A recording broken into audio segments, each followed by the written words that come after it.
గాలిలో నత్రజని N2 రూపంలో ఉంటుంది. ఇది 78% ఉంటుంది.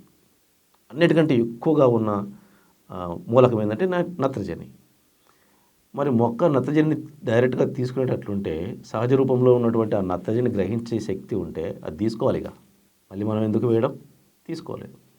గాలిలో ఉన్నటువంటి నత్రజనిని మనము ఎప్పుడు వినియోగంలోకి తీసుకురాగలుగుతామంటే జీవన ఎరువులైనటువంటి రైజోబియం, అజటోబ్యాక్టర్, అజోస్పైరిల్లం, నైట్రోజోమోనాస్ లాంటి ఈ జీవన ఎరువులు ఏమవుతాయంటే ఎంజైమ్ రిలీజ్ చేస్తాయి.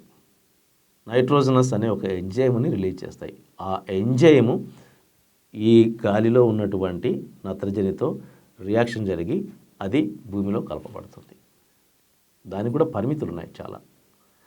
అన్ని పైర్లకి అది అలా చేయలేదు. కేవలము మనమేమంటాము ధాన్యాలు అంటే మినుము, పెసర ఇటువంటి అంటే ఆ వేరు బుడిపెల్లోకి దీన్ని చొప్పింపజేస్తాయి ఈ బ్యాక్టీరియా. కొన్ని పైర్లకు మాత్రమే ఇది పరిమితం. ఆ పైరు పండిన తర్వాత ఆ వేర్లను అలాగే భూమిలో కలిపేస్తే అందులో ఉన్నటువంటి నత్రజని భూమిలో కలిసిపోతుంది. అది మార్గం.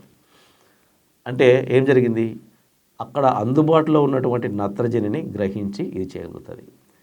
మిగిలినవేవి ఆహార పోషక పదార్థాలు మొక్కకు కావలసినటువంటివి ఏవి గాలిలో ఉండవు.